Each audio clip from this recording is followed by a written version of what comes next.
Hello friends, வணக்கம். இன்னைக்கு நம்ம பார்க்க போகிறது ஒரு வெஜ் ரெசிபி தான். இது ஒரு பிரியாணி. என்ன பிரியாணின்னு பார்த்தீங்கன்னா வாழைப்பூ பிரியாணி. இது ரொம்பவே டேஸ்டியாகவும் இருக்கும், ரொம்பவே வித்தியாசமாகவும் நான் செஞ்சுருக்கிறேன். அதே வேளையில் இது ஒரு ஹெல்த்தியான ஒரு பிரியாணி. இதுக்கு நான் சைடாக மட்டன் குழம்பு, அதாவது மட்டன் கிரேவி தான் நான் வச்சுருக்கிறேன். அதுக்கு பதிலாக நீங்கள் ரைத்தா கூட வச்சு சாப்பிட்டுக்கலாம், இல்லை வெஜ் குழம்பு கூட வச்சு சாப்பிட்டுக்கலாம். ரொம்பவே நல்லா இருக்கும். இது எப்படி செய்யலாம் அப்படிங்கிறத நீங்கள் லாஸ்ட் வரைக்கும் பார்த்து உங்கள் வீட்லேயும் நீங்கள் இதை செஞ்சு பார்த்துட்டு எனக்கு கமெண்டில் எப்படி இருந்துச்சுன்னு நீங்கள் சொல்லுங்கள். இப்போ இந்த சேனலை நீங்கள் சப்ஸ்கிரைப் பண்ணால் வந்தீங்கன்னா ப்ளீஸ் சப்ஸ்கிரைப் பண்ணுங்கள். இப்போ வாங்க வீடியோக்குள்ளே போய் நம்ம எப்படி செய்யலான்ட்டு தெரிஞ்சுக்கலாம். ஃபஸ்ட்டு வாழைப்பூவை க்ளீன் பண்ணோம். அதில் நமக்கு 2 பார்ட் தேவையில்லை. அது எல்லாத்தையுமே நம்ம எடுத்துட்டு நம்ம செய்ய ஆரம்பிச்சிட வேண்டியது தான். நான் முந்தின நாள் ராத்திரியே இதை எடுத்துட்டேன். பொதுவாக இதை நம்ம மோரில் தான் போட்டு வைப்போம், இது கருக்காமல் இருக்கிறதுக்கு. ஆனால் நான் இன்னைக்கு இதை மோரில் போடலை, அப்படியே ஒரு கண்டெய்னரில் வச்சு அப்படியே ஃப்ரிட்ஜில் வச்சேன். இதுதான் ஃபஸ்ட்டு டைமு, எப்படி இருக்குன்னு பார்ப்போன்ட்டு. ஆனால் சூப்பராக இருக்குது பாருங்கள், கருக்கவே இல்லை. இதை நம்ம கழுவிட்டு அடுத்த நம்ம செய்ய ஆரம்பிச்சிடலாம். கழுவிடலாம். நான் இன்னைக்கு குக்கரில் தான் வைக்கிறேன், ஆனால் அதில் நான் விசில் போடலை, சின்னதாக ஒரு தம் வைக்க போகிறேன். நீங்கள் சாதா பிரியாணி பாத்திரத்தில் கூட வச்சுக்கலாம். பிரியாணி செய்யறதுக்கு முன்னாடி நான் 2 டம்ளர் பாஸ்மதி ரைஸ் எடுத்திருக்கிறேன். அதை நல்லா கழுவி தண்ணியை வடிச்சு தண்ணியில ஊற வைக்கல, சும்மா இந்த மாதிரி இப்படியே வச்சிடுறேன். நான் இதுக்குள்ள தண்ணி ஊத்தாமையே நான் மூடி வச்சிடுறேன். இப்படியே இருக்கட்டும். ஸ்டவ்ல ஒரு குக்கரை வச்சுட்டு ஒரு 2 டீஸ்பூன் அளவுக்கு எண்ணெய் ஊற்றிக்கோங்க. எண்ணெய்னாலும் ஒன்றும் இல்லை. இப்போ ஆஞ்சு வச்சிருக்கிற இந்த வாழைப்பூவையும் போட்டு வதக்கிடலாம். ஃபர்ஸ்டே நீங்கள் வதக்கி தனியாக எடுத்துட்டீங்க அப்படின்னா பிரியாணியில் போடும்போது ரொம்பவே டேஸ்டியாக இருக்கும். அதனால தான் நான் வதக்குறேன். இது எனக்கு ரொம்ப பிடிச்சிருந்தது இந்த மெத்தடு. இப்போ இது வதக்கிட்டு இருக்கும்போது கொஞ்சமா இதுக்கு தேவையான அளவு உப்பு சேர்த்துக்கோங்க. அப்புறம் ஒரு கொஞ்சோண்டு மஞ்சப்பொடி, ஒரு 1/4 டீஸ்பூன் அளவு இருக்கும், லைட்டாக வதக்கிக்கோங்க. இது ஓரளவு வெந்துருச்சு. ஒரு 5 நிமிஷம் நான் வதக்குனேன், ஓரளவு வெந்துருச்சு, வதங்கிருச்சு. இப்போ இதை தனியாக ஒரு பாத்திரத்துக்கு மாற்றிடலாம். இப்போ அதே குக்கரில் கொஞ்சமாக நெய், அதாவது ஒரு 2 டீஸ்பூன் அளவுக்கு இருக்கும் நெய். அதாவது உங்கள் தேவைக்கு நீங்கள் நிறைய நெய் எடுத்தீங்கன்னா நிறைய நெய் சேர்த்துக்கலாம். ஆயில் எவ்வளோத்துக்கு சேர்ப்பீங்களோ அதுக்கேற்ற மாதிரி மாற்றிக்கலாம். இப்போ கொஞ்சமாக எண்ணெய் ஊற்றிருக்கிறேன். இப்போ எண்ணெய் சூடானதும் இந்த பிரிஞ்சி இலை போட்டிருக்கிறேன். பிரிஞ்சி இலை, அப்புறம் கல்பாசி எனக்கு ரொம்ப பிடிக்கும், அதனால் கொஞ்சம் நிறையவே சேர்த்துருக்கிறேன். அப்புறம் இந்த ஸ்டாரு பேர் மறந்து போச்சு. அப்புறம் ஏலக்காய் ஒன்று, அப்புறம் 4 கிராம்பு, கொஞ்சமாக பட்டை. நான் இவ்வளோ தான் சேர்த்துருக்கேன், எனக்கு இவ்வளோ போதும். ரொம்ப ஸ்பைசியாக நான் எடுக்க மாட்டேன், இதுவே ரொம்பவே நல்லா இருக்கும். இப்போ பச்சை மிளகா நான் 2ஆக கட் பண்ணி போட்டிருக்கிறேன். அதாவது 1 டம்ளர் அரிசிக்கு 2 பச்சை மிளகா போட்டிருக்கிறேன். நான் 2 டம்ளர் அரிசி சேர்க்கிறேன், அதனால 4 பச்சை மிளகா போட்டிருக்கிறேன்.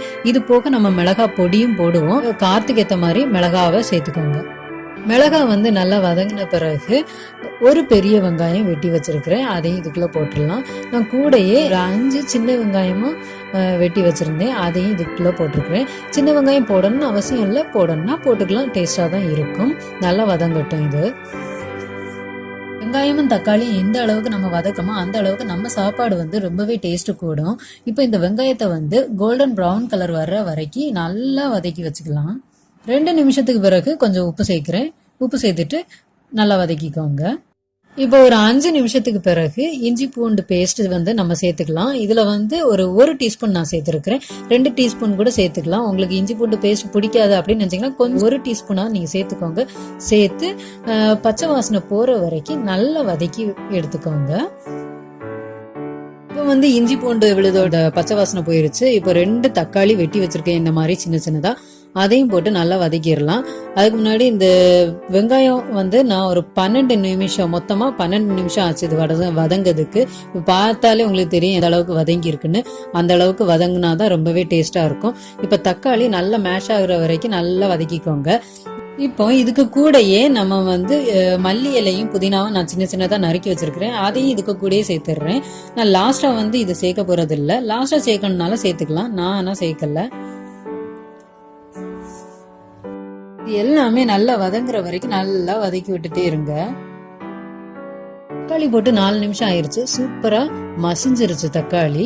இப்போ வந்து நம்ம ஏற்கனவே வதக்கி வச்சிருந்தோம்ல வாழைப்பூ, அதை வந்து இதுக்கு கூடயே சேர்த்துடலாம். சேர்த்து லைட்டா வதக்குங்க. அதுக்கு பிறகு நம்ம மசாலா ஐட்டம்லாம் போட்டுடலாம். இப்போ வந்து ஒரு 2 நிமிஷம் ஆயிருச்சு. 2 நிமிஷத்துக்கு பிறகு நான் வந்து மிளகாத்தூள் போடுறேன்.